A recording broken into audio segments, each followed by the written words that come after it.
और यही वजह है कि 5 मई 1999 को वर्ल्ड कार्टूनिस्ट डे मनाने का फैसला हुआ और इसी परिप्रेक्ष्य में हम आपके साथ हैं। एक सवाल अभिषेक जी से ले लेते हैं। अभिषेक जी, बड़ा चुनौतीपूर्ण माना जाता है कि आज के दौर में तो है, लेकिन जब आपने शुरुआत की, चूँकि उस वक्त अगर बात करें तो बहुत सारे साक्षात्कार संपादकों के सामने टेबल पर बैठकर होते थे और चयन इतना आसान नहीं था कि आप कार्टूनिस्ट बनने की दौड़ में शामिल हो। क्या सोचकर आपने ज्वाइन किया, क्या चुनौतियां रही? सभी को नमस्कार।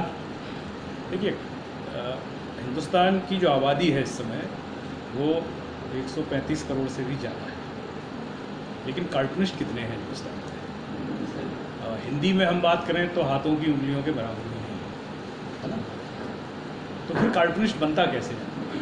उसकी पहली चुनौती उसके घर में पेश होती है। उसकी पेरेंट्स के 2 आंखें हैं और वो उन 2, आज की मैं भी अभिभावक हूँ, मेरे बच्चे पढ़ाए हैं, वो अपनी 2 आंखों से एक में डॉक्टर और एक में इंजीनियर, इसके अलावा वो कुछ देखता ही नहीं अपने बच्चों को। अब उसका बच्चा यदि ये कहे कि साहब मैं तो म्यूजिशियन बनूंगा, तो समझ लीजिए घर में एटम बम गिरा है उसने कि ये क्या करने जा रहे हैं। ये वो कलाएँ हैं जिनमें हमारे सामने कम से कम पैमाने हैं। वो ये कह सकता है कि यदि मैं गाऊँगा, बजाऊँगा, कुछ परफॉर्म करूँगा तो मैं ऐसा बनना चाहता हूँ। लेकिन कार्टूनिंग एक ऐसी कला है जिसमें वो बता भी नहीं सकता वो कैसा बनना चाहता है। हमारे सामने उतने हीरो नहीं हैं। और पूरे हम उत्तर भारत में देखें तो जब हम और सुधीर जी और इस पीढ़ी ने शुरुआत की तब गिने चुने चेहरे थे सामने। तो कार्टूनिस्ट बनने का मतलब ही है कि आप पहले दिन से ही बागी हो जाते हैं घर में कि मुझे ये करना है, करना है। अब करने के बाद मुझे क्या हासिल होगा ये उस समय कोई नहीं सोचता। जो हासिल होगा वो बाद में होगा। तो वो चुनौती जब घर से शुरू होती है तो फिर मेरा मानना है कि आपके सामने दुनिया में कोई सी भी चुनौती खड़ी हो जाए आप उसका मुकाबला कर लेते हैं। संपादक हो, कोई भी, जैसे आप कार्टून बनाते हैं तो कई बार किसी का फ़ोन भी आता है तो वो बड़े आसानी से डील हो जाता है कि भाई हमने ये कहा, आपकी ये समझ में आया, बात नहीं से। तो संपादकों के सामने जो आपका सवाल था कि कार्टूनिस्ट, हमारे एक दोस्त हैं पाकिस्तान में, बड़े मशहूर कार्टूनिस्ट हैं, फ़ीका।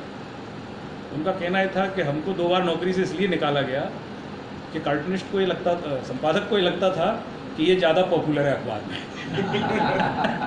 बोले सिर्फ बात इतनी सी थी, क्योंकि देखिए आज भी आप देखिए हिंदी अखबार में ये 3 चेहरों के हस्ताक्षर भी बहुत पॉपुलर। लक्ष्मण के साथ भी देखिए मैं आपको एक बात और बताऊँ, लक्ष्मण ये अखबार में नाम कितने लोगों का रेगुलर छपता है। देखिए एक अखबार के मालिक का, उनका, या वो जिसको भी अपॉइंट करते हैं उनका, वो रेगुलर नीचे प्रिंट लाइन में रहता है। इसके अलावा फोटोग्राफर को भी हमेशा नहीं जाता, वो संपादक तय करता है कि आपका फ़ोटो अच्छा है या नहीं है, आपको बाई लाइन दी जाए, प्रिंट लाइन। लेकिन कार्टूनिस्ट एकमात्र ऐसी कला है या वो ऐसा शख्स है जो अपने हस्ताक्षर अपने कार्टून पे करता है, और अभी तक मेरा अनुभव है कि उसको हटाने की ताकत किसी संपादक में नहीं हिंदुस्तान में।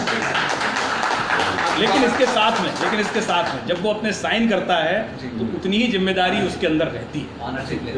यही वजह है कि अखबार का एक छोटा सा कोना किसी भी कार्टूनिस्ट को मिलता है, लेकिन वो कोना अखबार का नहीं, लोगों के दिल का होता है। सही बात।